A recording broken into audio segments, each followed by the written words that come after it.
السلام عليكم ورحمة الله وبركاته. الحمد لله رب العالمين والصلاة والسلام على سيدنا محمد وعلى آله وصحابه أجمعين، أما بعد. أعوذ بالله من الشيطان الرجيم. بسم الله الرحمن الرحيم. ربي هب لي من الصالحين فبشرناه بغلام حليم. وقال نبينا محمد رسول الله صلى الله عليه وسلم: أكرموا أولادكم وأحسنوا أدبهم. صدق رسول الله صلى الله عليه وسلم. எல்லா புகழும் அல்லாஹ் ஒருவனுக்கே உரித்தாகுக. அல்லாஹ்வின் சாந்தியும் சமாதானமும் ஈருலக சர்தார் கண்மணி முஹம்மது ரசூலுல்லாஹி ஸல்லல்லாஹு அலைஹி வஸல்லம் அவர்கள் மீதும், நற்பாக்கியங்கள் நிறைந்த ரசூலுல்லாவின் குடும்பத்தார்கள், சத்திய சஹாபா பெருமக்கள், தாபிஈன்கள், தபஅ தாபிஈன்கள், நாதாக்கள், சுஹதாக்கள், சாலிஹீன்கள் நம் அனைவர்கள் மீதும் என்றென்றும் நின்று நிலவட்டுமாக. ஆமீன். எல்லாம் வல்ல அல்லாஹ்வின் ரஹ்மத்தும் மேலான மக்ஃபிரத்தும் நம் அனைவர்கள் மீதும் முழுமையாக வந்து சேரட்டுமாக. ஆமீன். சங்கையானவர்களே, ரப்பு சுப்ஹானஹு வ தஆலா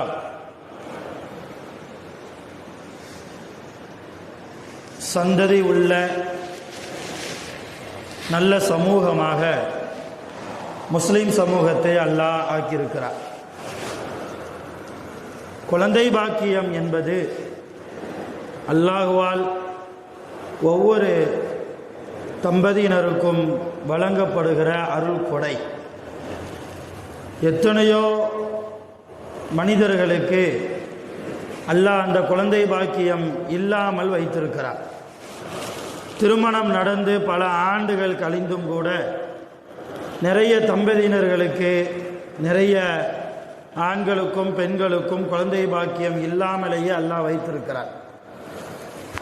இப்படி இருக்கிற போது ரப்பு சுப்ஹானஹு வ தஆலா அவனால் தேர்ந்தெடுக்கப்பட்ட மனிதர்களுக்கு குழந்தை பாக்கியத்தை அல்லாஹ் தன்னுடைய அருளாக, தன்னுடைய நிஅமத்தாக, தன்னுடைய ரஹ்மத்தாக, தன்னுடைய அன்பளிப்பாக அல்லாஹ் குழந்தை பாக்கியங்களை நமக்கெல்லாம் கொடுக்கிறார்.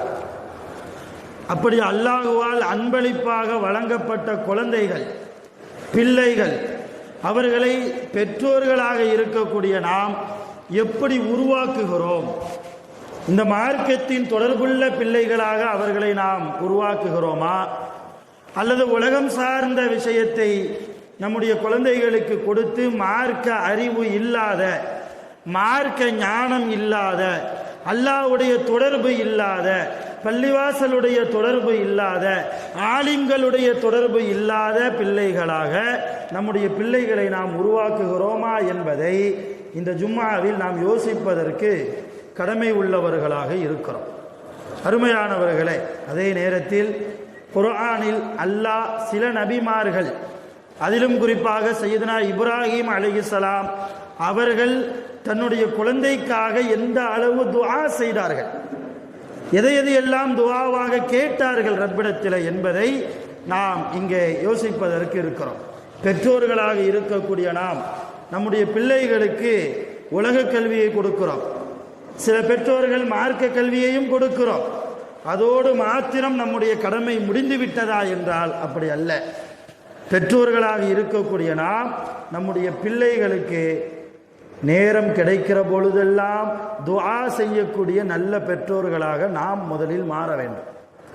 ஏனென்றால் நபி ஸல்லல்லாஹு அலைஹி வஸல்லம் அவர்கள் சொல்வார்கள், பெற்றோர்கள் தங்கள் பிள்ளைகளுக்காக கேட்கக்கூடிய துஆவுக்கும் அல்லாஹ்வுடைய அரிஷுக்கும் மத்தியிலே எந்த விதமான திரையும் இருக்காது. அதே போன்று பிள்ளைகள் தங்கள் பெற்றோர்களுக்காக கேட்கக்கூடிய அந்த துஆவுக்கும் அல்லாஹ்வுடைய அரிஷுக்கும் மத்தியிலே எந்த விதமான திரையும் இருக்காது என்கிறார்கள் அருள் நபிகள் நாயகம் ஸல்லல்லாஹு அலைஹி வஸல்லம். அப்படியானால் என்ன அர்த்தம்? ஒரு பெற்றோர்கள் தன் பிள்ளைக்கு கேட்கக்கூடிய எந்த துஆவாக இருந்தாலும் அது ஹலாலாக இருக்கும் பட்சத்தில் அல்லாஹ் அந்த துஆவை உடனே அங்கீகரிப்பான் என்பதுதான் இந்த ஹதீஸுடைய பொருளாக, கருத்தாக இருக்கிறது.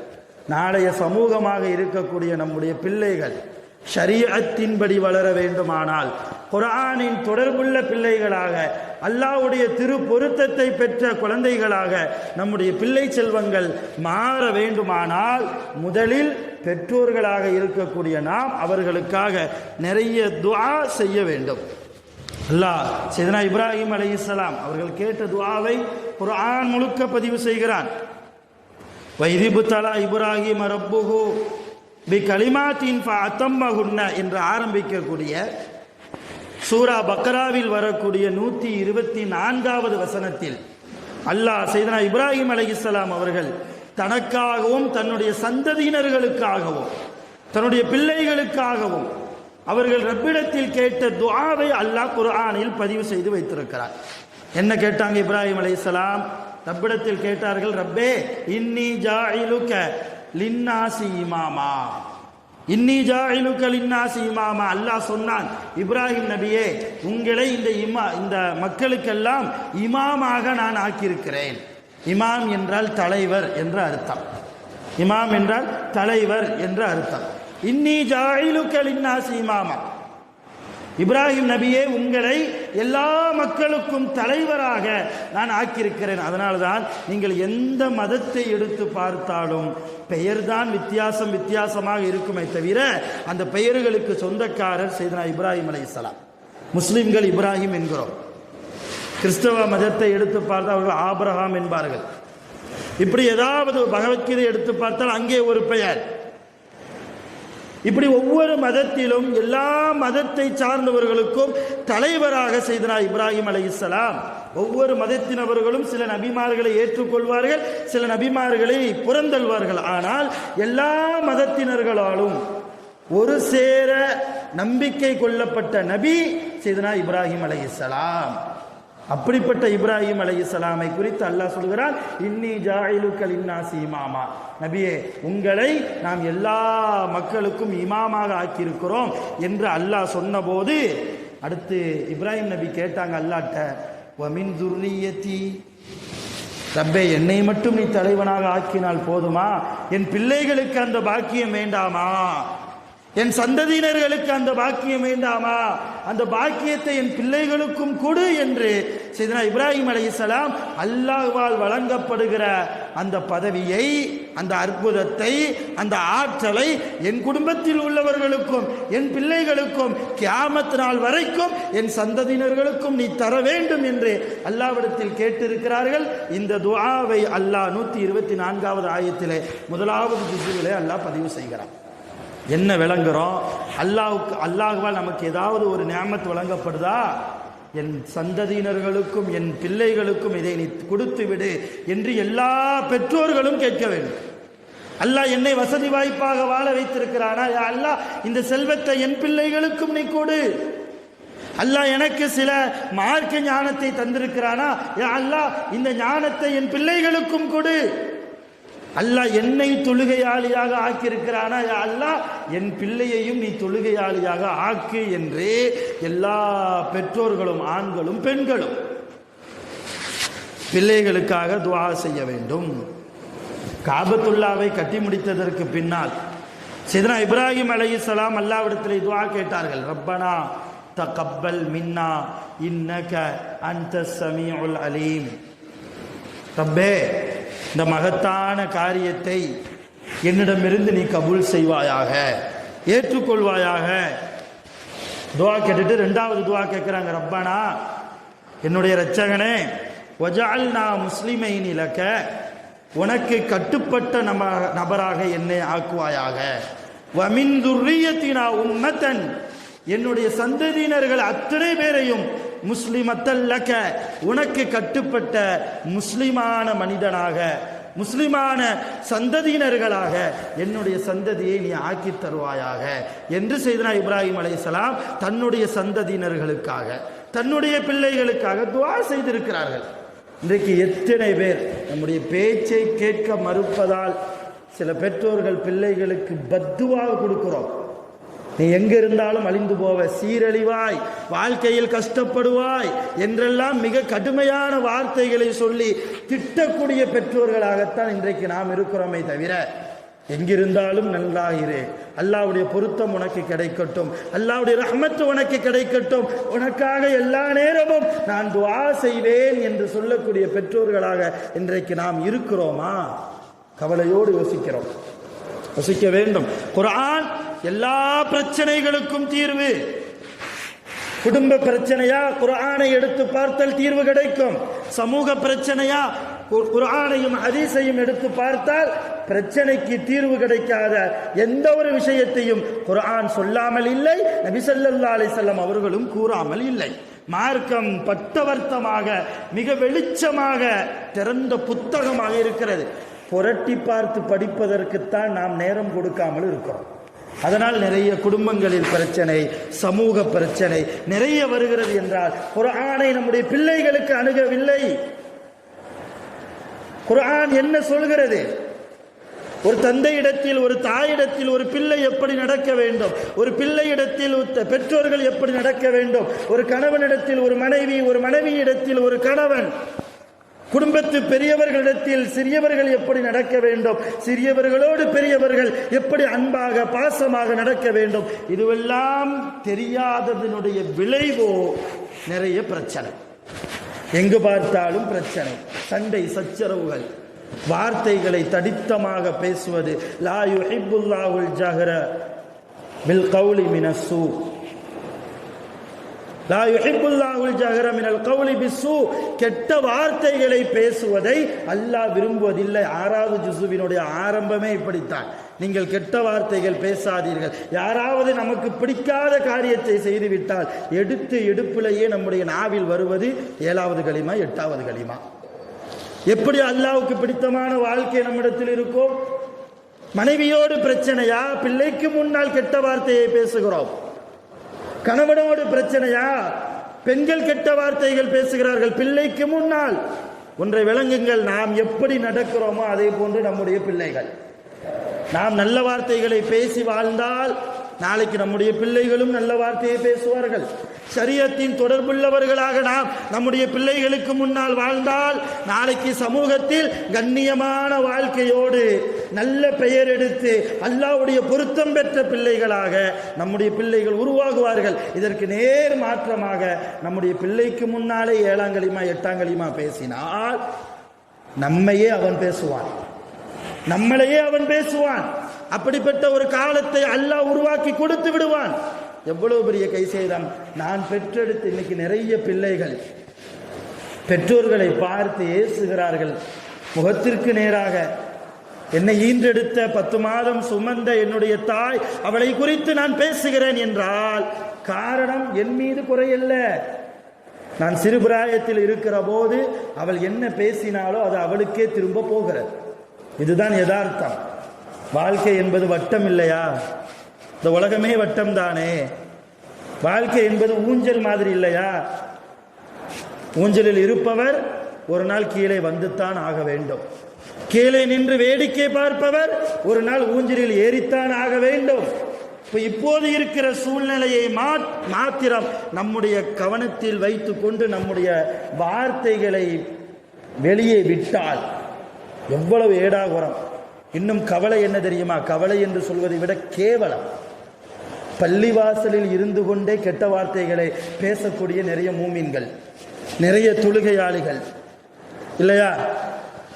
போடா அந்த மகனை இந்த மகனை என்றெல்லாம் சொல்லி நிறைய பள்ளிவாசல்களில் அல்லாஹ்வுடைய ஆலயம் இல்லையா? நம்முடைய வீட்டிற்குள் நடு வீட்டிற்குள் யாராவது ஒரு 3வது மனுஷன் வந்து உட்கார்ந்து கெட்ட வார்த்தைகளை போட்டு பேசுவதை நாம் அனுமதிப்போமா? அனுமதிக்க மாட்டோமே. அடித்து விரட்டுவோமா? இல்லையா? ஆனால் அல்லாஹ்வுடைய வீடாக இருக்கக்கூடிய இந்த பள்ளிவாசலில் எத்தனை கெட்ட வார்த்தைகள் மொழியப்படுகிறது. உலகம் முழுக்க நான் பேசுகிறேன். கோபம் என்று வருவதால் வார்த்தைகளை பிசக்கி விடுவதா? வார்த்தைகளை ஏடாகுரமாக விடுவதா? அது அல்லாஹ்வுக்கு பிடிக்குமா பிடிக்காதா என்று யோசிப்பதற்கு ஒரு நிமிடம் கூட நாம் ஒதுக்கவில்லை என்றால் என்ன மூமின் என்று நான் கேட்கிறேன். மூமினாக இருப்பதற்கு நமக்கு என்ன தகுதி இருக்கிறது என்பதை ஒவ்வொரு மனிதர்களும் நாம் யோசித்து பார்க்க வேண்டும். முஸ்லிமா வாழணும், முஸ்லிமாவை மௌத்தா போகணும். நாம் கெட்ட வார்த்தைகளை பேசுகிற போது அல்லாஹ்வுக்கு பிடிக்காத காரியத்தை செய்து கொண்டிருக்கிற போது நமக்கு மரணம் வந்துவிட்டால் அருமையானவர்களை நாம் போகக்கூடிய இடம் நிச்சயம் நரகம்தான். அல்லாஹ்வுக்கு பிடிக்காத நேரத்திலா, அல்லாஹ்வுக்கு பிடிக்காத செயலை செய்து கொண்டிருக்கிற போதா நமக்கு மௌத்து வர வேண்டும். எப்பொழுது யாருக்கு மரணம் வரும் யாருக்கும் தெரியாது. எல்லா நேரமும் மௌத்தை எதிர்பார்த்து தான் இருக்கிறோம். ஒவ்வொரு நாளும் காலண்டரை நாம் கிழிக்கிறோம், தேதியை நாம் கிழிக்கிறோம் என்றால் என்னுடைய ஆயுளில் ஒரு நாளை நான் கிழிக்கிறேன் என்று அர்த்தம். இன்னைக்கு ஒவ்வொரு வருஷமும் பிள்ளைங்கள்லாம் ஹாப்பி பர்த்டே கொண்டாடுறாங்க, பிறந்த நாள். உண்மையிலேயே அந்த நாளில் வருத்தப்பட வேண்டும்.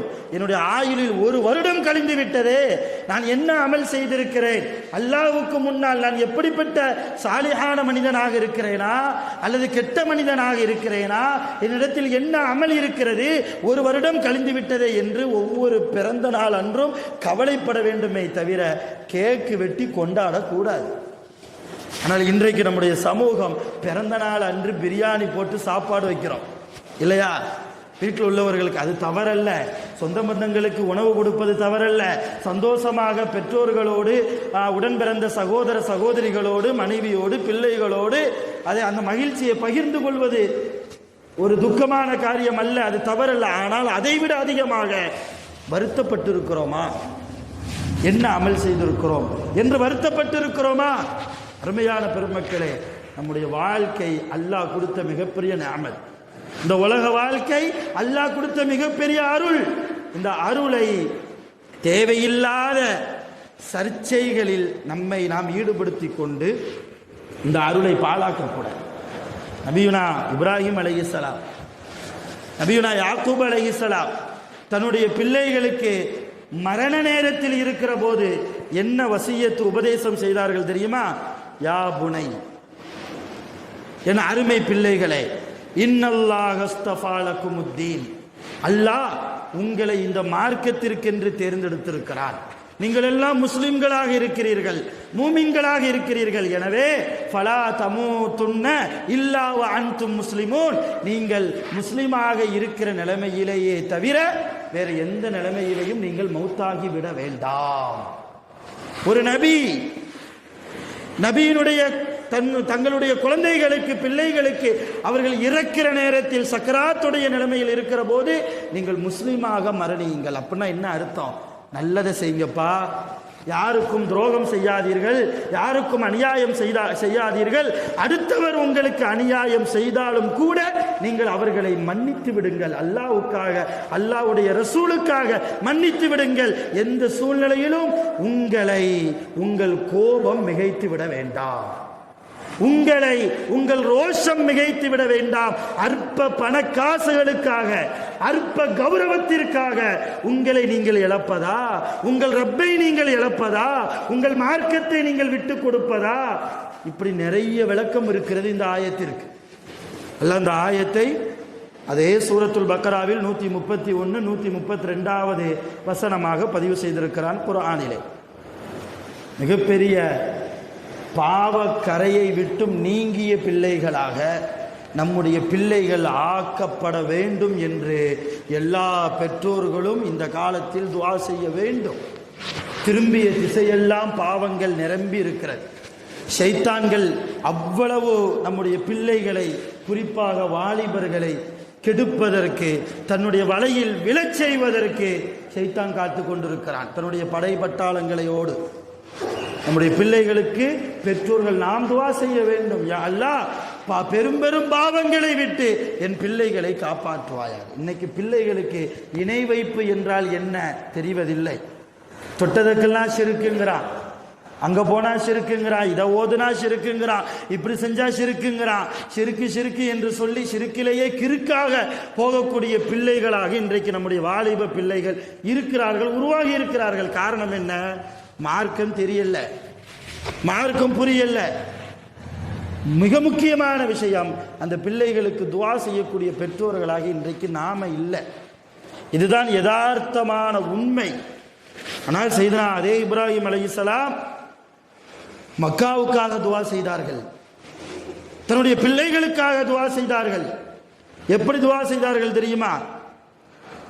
வயிது கால இப்ராஹிம, அல்லாஹ் சொல்கிறான், நபியே முஹம்மது நபி அவர்களே, இப்ராஹிம் நபி சொன்னதை நீங்கள் நினைத்து பாருங்கள், அவர்கள் கேட்ட துஆவை நீங்கள் நினைத்து பாருங்கள்.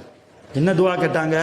ரப்பி ஜஅல் ஹாதல் பலத ஆமினா, ரப்பே இந்த மக்காவை பாதுகாப்பு நகரமாக நீ ஆக்குவாயாக.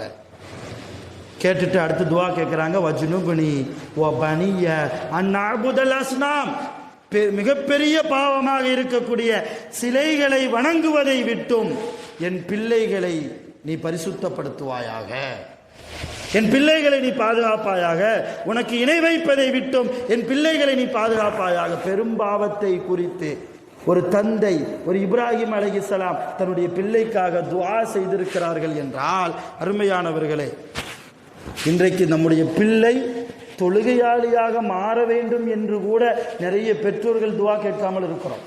நாம மட்டும் தொழுதா போதுமா? இங்கே இருக்கிற ஒவ்வொரு பெரியவர்களும் உங்கள் குடும்பத்தார்களுக்கு நீங்கள் பொறுப்புதாரிகள். நாளை கியாமத்தில் அல்லாஹ் நிச்சயம் நம்மிடத்தில் கேட்பான். உங்கள் மனைவிமார்கள் தொழாமல் இருந்தால், உங்கள் மருமகன்கள் மருமகள்கள் தொழாமல் இருந்தால், உங்கள் பிள்ளைகள் பேரன்கள் பேத்திகள் தொழாமல் இருந்தால், அதை குறித்து நீங்கள் கேள்வி கேட்கப்படுவீர்கள். நாம் கேட்கப்படுவோம். அல்லாஹ் கேட்பான், உன் குடும்பத்திற்கு உன்னை தலைவனாக நான் ஆக்கினேனே, உனக்கு கீழே சில நபர்களை நான் கொடுத்திருந்தேனே, அவர்களை எல்லாம் நீ நிர்வாகம் செய்தாயே, தொழச் சொன்னாயா? நீ மட்டும் போய் தொழுதாயே, நீ மட்டும் போய் தொழுதாயே.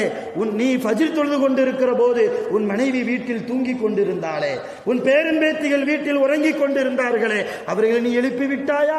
தொழச் சொன்னாயா என்று அல்லாஹ் நம்மிடத்தில் கேட்பான், நிச்சயம் கேட்பான்.